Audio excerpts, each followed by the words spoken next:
Lottie files is a great way to bring a little bit of animation to your page with a small footprint of an animated graphic, similar to what we are used to with GIFs or GIFs. On this page, I have this unobtrusive Lottie file here just for a little bit of flair and to draw the attention of my visitor when they come to my page. And this is done with the Lottie element. A little bit more about Lottie if you have never worked with it.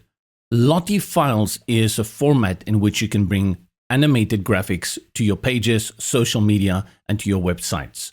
And to use them, you can sign up for free at lottiefiles.com. There are also other platforms and other graphic stock sites that will have Lottie files that you can download, but this is usually the place where you will start. There are free and there are premium options. There's a lot of free stuff.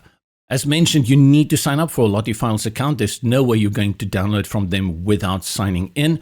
And once you've done so, you can start browsing through their library of Lottie files. As I said, both free and premium. Before we do that, let's go have a look at what I've got here already. To bring in a Lottie file, you go to the Add Elements, and then from the Elements panel on the left, you will find the Lottie file over here, and you can also search it at the top. Click, hold, and drag and drop it where you want it to go. And there's a little Lottie animation already in there. Click on it to interact with it, and then all the way to the left is where we access the options for the Lottie file. For the majority of cases, you're going to leave all these settings just like it is. The only thing that you're going to change immediately is the Lottie link. There are two ways you can bring in animation of a Lottie file. The first one is a link, and the second is to upload a JSON file. Let's start with the link. Very easy. We go to lottiefiles.com, and on their landing page, they have a few legendary creators and their creations. You can have a look. I'm just going to select one here. Let's select the star down here. You have control over how this animation works by looking at all the settings down here. Once you have gone through that and you want to bring this animation onto your page, you go over here to the Lottie animation URL. Click on the copy, and then go back, and in the builder where the Lottie link is, highlight the current one and then paste the new one. And it will update very quickly. We will talk about the Lottie file soon, but let's have a look at these options down here. The renderer gives you the option to choose between SVG and Canvas. Don't get too technical here. If you just use one or two Lottie files on your site, SVG is the way to go. It's always going to give you a clearer image.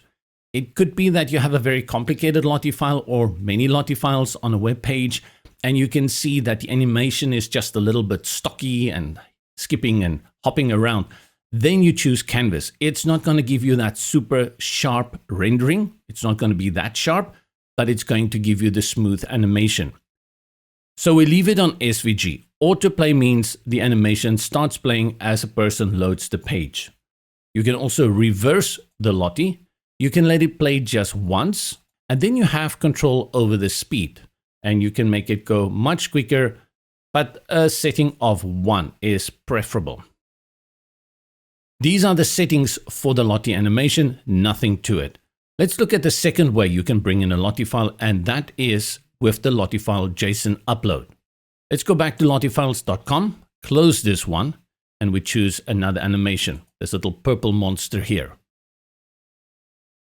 Up here you will see download, select download.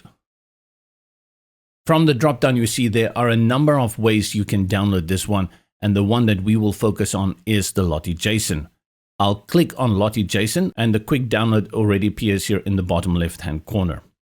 Let's go back to our builder. And now where the Lottie file appears, I'll click on the plus. This opens my folders, and I can just select the JSON file, and it will overwrite the link that I've brought in. You see that disappears, and now we have this little monster typing away. Same options like the previous one.